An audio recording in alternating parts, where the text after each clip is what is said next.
there is a profound silence that hangs over the mountains of eastern Turkey, a silence that most of the world has chosen to fill with skepticism and doubt.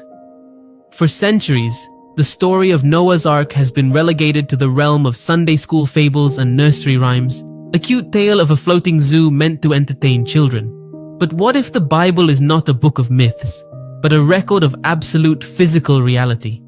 What if the vessel that saved humanity from a watery grave is not lost in the mists of time, but is actually sitting, petrified and massive, on the very mountain the scriptures named thousands of years ago? In 1948, the earth itself decided to speak. A tremendous earthquake shook the region of Ararat, tearing through the soil and shifting the landscape. When the dust settled, a mysterious ship-shaped silhouette was revealed on the ground, a formation so precise and so massive that it defied every natural explanation. The Bible states with chilling accuracy in the book of Genesis that after the great flood, the ark rested in the 7th month on the mountains of Ararat. And here, in this exact location, lies a structure that measures exactly 515 feet in length. To the casual observer, this number might seem random. The traditional Hebrew cubit suggests the ark should have been 450 feet long. But we must remember who wrote the book of Genesis. Moses, the man chosen by God to record the dawn of history, was not raised in a Hebrew tent. He was educated in the royal palaces of Egypt. He was a master of Egyptian science and measurement. When you convert the 300 cubits mentioned in the Bible using the Egyptian measurement, you arrive at exactly 515 feet. The mathematics of the mountain match the mathematics of the word. But this was only the beginning of the mystery. For decades, the site was ignored, dismissed by those who were terrified of what such a discovery would mean for their worldview. It wasn't until 1959 that a Turkish Air Force captain flying over the peaks captured photographs that shocked the scientific community. A photography expert who had analyzed thousands of images in his career stared at the prints and declared, "I have no doubt, this is a ship." Yet, the world remained cold. Explorers came with dynamite, made small holes, and left, claiming there was nothing of interest. But God was preparing a different kind of witness. Not a professional archaeologist seeking fame, but a believer named Ron Wyatt. A man who understood that the story of Noah is not about wood and pitch, but about the terrifying judgment of God and the narrow door of salvation. Some truths are only revealed to those who dare to seek them with eyes of faith. And that moment of revelation is where faith becomes power. That is the path of power of faith. In 1977, a man moved not by academic prestige, but by a burning desire to validate the word of God stepped onto the rugged soil of eastern Turkey. Ron Wyatt was an ordinary man with an extraordinary mission: to find the physical evidence of the vessel that once held the future of all life. Along with his sons, he stood in a vast, unexplored territory, a landscape so immense that finding a single structure was like searching for a needle in a mountain range of hay. With only 3 days to search and no map to guide them, they did what the world considers foolish, but what the believer knows is essential. They prayed. They asked the creator of the mountains to stop their taxi at the exact locations where the truth lay buried. As they traveled down a lonely, dusty road, the engine of the taxi suddenly sputtered and died without any mechanical explanation. Forced to step out into the middle of nowhere, they didn't find a setback. They found a miracle. Lying in the dirt were massive, strangely carved rocks, stones that didn't belong to the local geology. These were not mere boulders. They were ancient anchor stones, the kind used by massive ancient vessels to provide stability in turbulent waters. As they continued their journey, the taxi stopped again and again in the same mysterious fashion. Each time the car failed, another massive stone appeared, aligned in a perfect trail leading directly toward the ship-shaped silhouette on the mountain.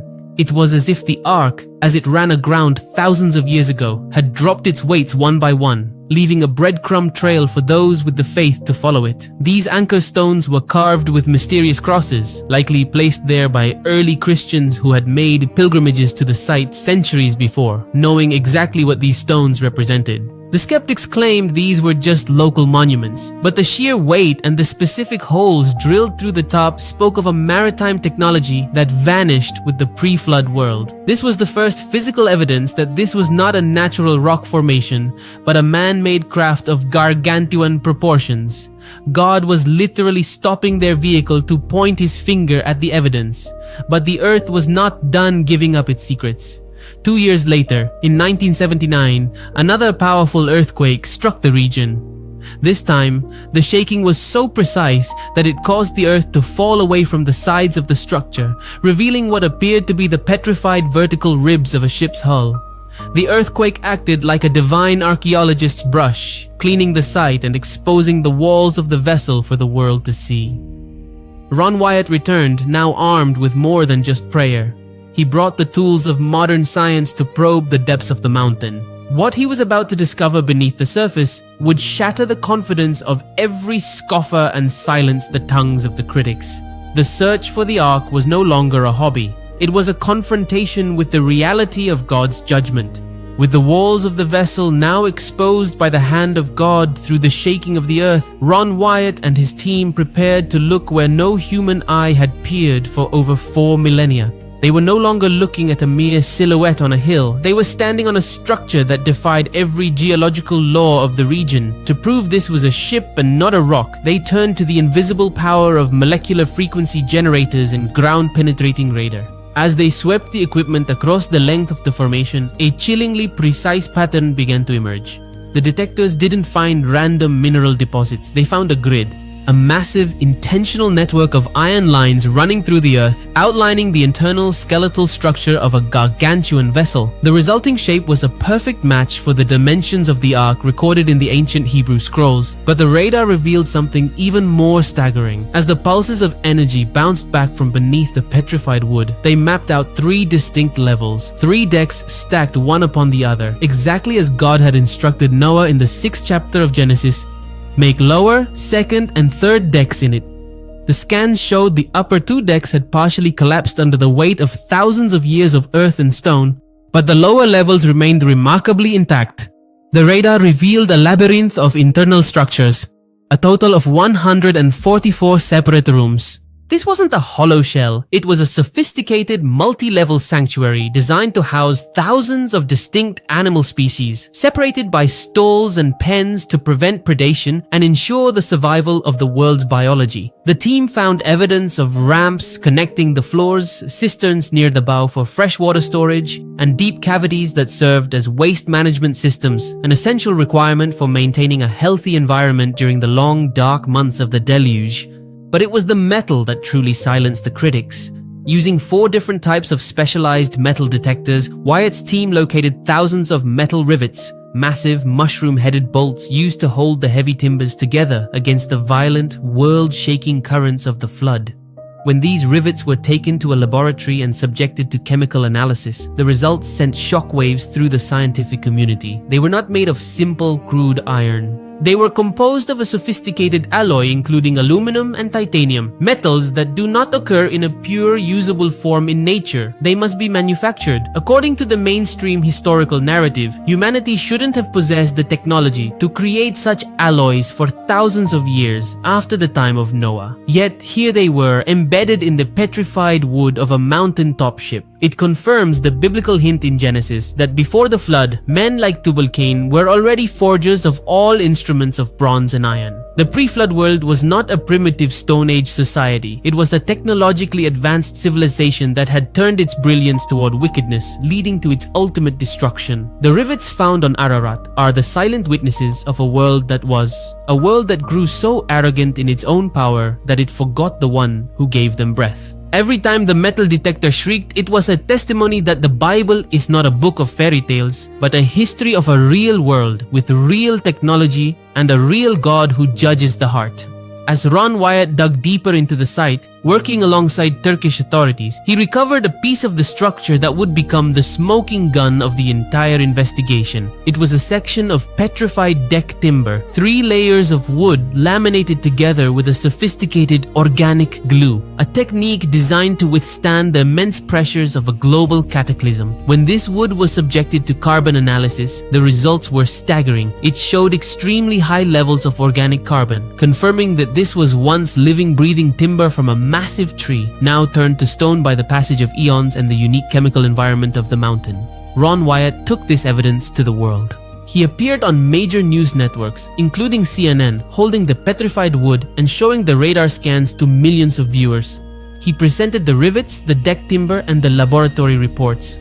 For a brief moment, the discovery of the Ark was the lead story of the global news cycle. Yet, curiously, the momentum was suddenly and mysteriously throttled. The academic world, realizing that the discovery of the Ark would necessitate a complete rewriting of human history and a total submission to the biblical narrative, chose to shroud the find in a cloak of silence. They demanded more studies while simultaneously making it nearly impossible for independent researchers to access the site. But God had placed another piece of evidence on the mountain that no academic censorship could erase. Near the structure, scattered across the rugged terrain at an elevation of nearly 14,000 feet, researchers found something that shouldn't exist in a high-altitude mountain range: remnants of marine materials and fossilized clams. These were not just any clams. Many were found in a closed position. In nature, when a clam dies under normal circumstances, its muscle relaxes and the shell opens. The only way to find a fossilized clam in a closed position is if it was buried alive, instantaneously, under massive amounts of sediment and water.